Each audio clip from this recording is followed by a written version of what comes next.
Hey everyone, welcome back to the channel. So behind me I got a 2010 Lexus RX350 3.5 liter. I think it has 115,000 miles on it, but besides the point, that's not really relevant. Today I'm going to show everyone how to replace your tail light bulb on your hatch assembly. Now you guys will see this side is nice and red. We're mainly focusing on this one here, and this side it's currently out. Now this is a real simple and easy bulb to replace, and I figured I'd show everyone how. Now before we go ahead and begin, if you haven't subscribed to the channel, hit the subscribe button down below. Definitely smash that like button because it helps the channel out. With that said, let's go ahead and get started on today's video.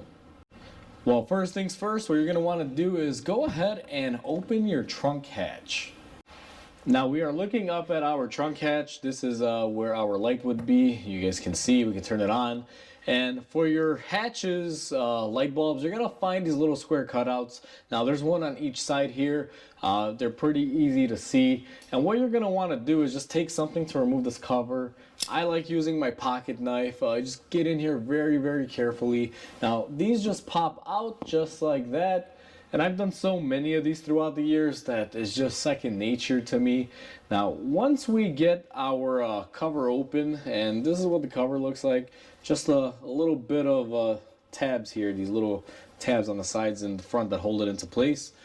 We pretty much have access to our bulb. Now, I'm going to go ahead and grab the camera here and show everyone what we have going on. Now, if I could get the camera set up right, and I do apologize, I'm holding it in my hand.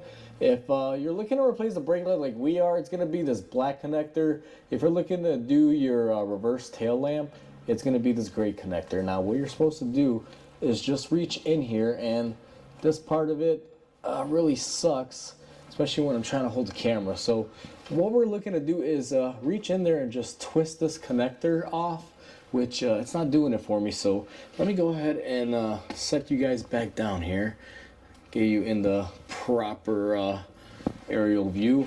Now it's a lot easier when you're not holding a camera, but these sometimes can be a pain, but you're just going to want to twist it out just like so, and you can see we have our bulb off.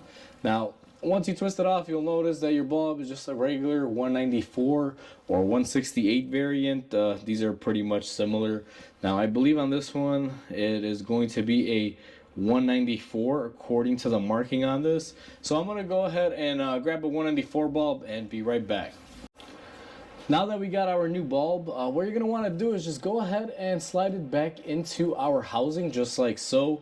Now I will show everyone, it is actually very simple and easy. I can't do this with one hand, but basically slide it out just like that. On these bulbs you're going to have a wedge style, and that wedge fits into there. Now I did have it in there. Let me see if I can one hand this thing, which probably not going to be able to. Yeah, I kind of figured, but I want to try to give everyone as much information and clarity on this as I can. So what we're going to do is go ahead and put our bulb back in. Now as far as putting it back in, what you have to do is line up your little connector here, and it should be pretty straightforward. I'm going to go ahead and spin it in there, line it up, and you'll know when it's fully in there. And all you got to do is just turn it just like we did. So our bulb is in place. Now I'm going to go ahead and put this camera down because we're going to go ahead and install our cover here, and I'm going to need both hands for that. So now it's time to install our cover, and a lot of you may have noticed it earlier, but we're going to have a arrow here, and it says right hand side.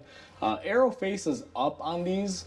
These are contoured in a certain way, so what you want to do is just get this back into place by pushing it in, and be gentle. Don't get too crazy with it, and apply some firm pressure just like so, and we have our cover back into place. Now that we have our cover into place, let's go ahead and close our trunk, and let's see our beautiful light. And just like that, our light bulb is working really, really well. Matches the other ones, nothing's really off. Now, I would say always make sure you check your light bulb before you go ahead and put everything back in, but we saw our bulb was working. We left our lights on just for that purpose. So just like that, we have our light bulb replaced. Now I left my lights on just for the fact of testing the bulb. That's why I put the cover and everything back on, but we can see this one's working and this one's working quite well.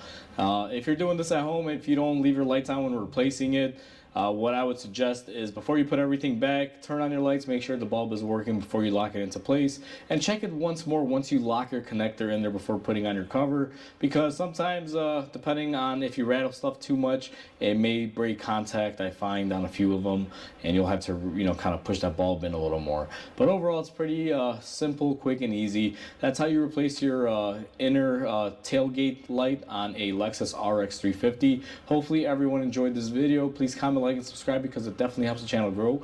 I hope everyone has a wonderful day, and I'll catch you on the next video.